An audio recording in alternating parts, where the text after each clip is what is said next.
I had seen people who got into recovery and how it completely changed their lives. And so it was great to be able to kind of put that passion for helping people together with my professional experience. The impact Joanne has made has been far-reaching. Her whole career has been dedicated to being a public servant and now helping people directly in need. She is not one who takes but leaves a net trail of benefits and benefited people wherever she goes and whomever she meets. So when she got the job at A Chance to Change Foundation, it was the perfect matchup of her passion and the mission of this organization. I grew up in Enid, Oklahoma, and went to Oklahoma State University. I worked at the City of Oklahoma City for 15 years. I met Joanne over 30 years ago when I was a manager in state government and she a manager in city government. Her impact on the community to me has been tremendous. I met Joanne in the early 80s. We were both newbies working in the basement of City Hall. She was Action Center Director, taking calls from irate citizens, and I was new in grants management, and I had just met a really intimidating, scary lawyer named Dan Batchelor. She went on from there to be named the first female director of Parks and Recreation. She was challenged to get the Myriad Gardens, a project that had long languished, opened again and open to the public. And she did that and won an award for it. That garden now is really the crown jewel of Oklahoma City's downtown. Then I shifted over into the nonprofit sector. My final position in the nonprofit sector was A Chance to Change, and I was CEO there starting in 2002. I was director for 10 years. I grew up without any understanding or knowledge about mental illness or addiction. So when I got into my first marriage with someone who was an alcoholic, I really didn't know anything about it. I was really fortunate that I had models in my life of people who had gone and gotten help when they needed it, had gotten the support they needed.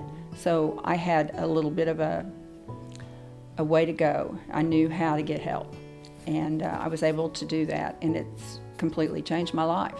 When I think of Joanne, I can't limit it to one word, but I'll do two, and one is she's very competent. And if she doesn't know exactly what to do, then she asks for advice, and a lot of people aren't like that. I always took the opportunity when I was speaking to a group to explain that this is an illness we're dealing with. It can be treated successfully. It's not bad behavior that needs to be punished. So that's something that I think is very important for people to understand. I also work together with other agencies so we could have coordinated care. She's so competent that when she meets with people and they ask her anything about Chance to Change, she knew the answers. I have known Joanne since I first became a member of the board of A Chance to Change.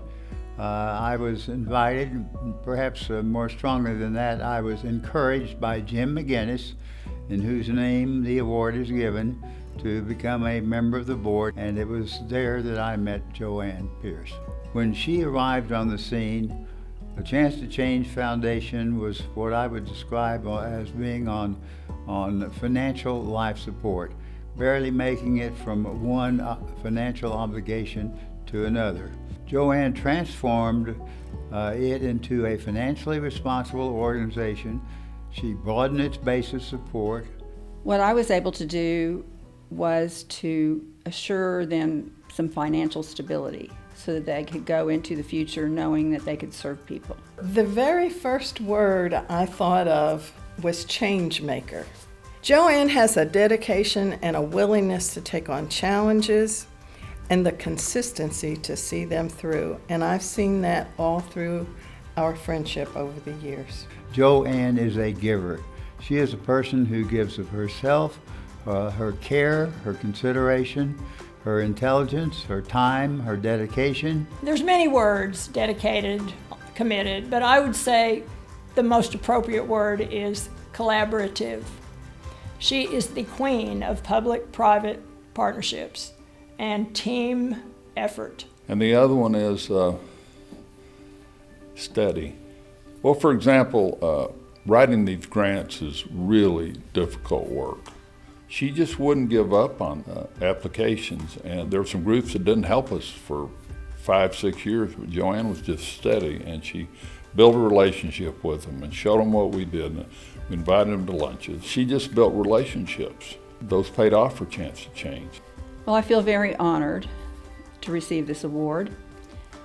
Jim McGuinness was my first board chairman at A Chance to Change, and he was an incredible guy. Really, it is a team effort to work in this field.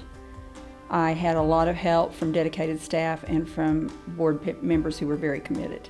These issues can be life or death, and there is nothing like seeing somebody get into recovery and grow into the person they're meant to be. Joanne, I can't think of anybody more deserving of this award. I just love you and Brad, and congratulations. Joanne, I think you're the best person ever. I'd like to congratulate you on this award. I gave you a coffee mug this year for your birthday that said that on it long before I knew you were going to get this award. But now it just rings clear to me that you're the best person ever. Joanne, I wish to congratulate you from the bottom of my heart for this most deserving award. Joanne, old friend, I'm so proud of you, and I congratulate you on a career that has literally changed lives.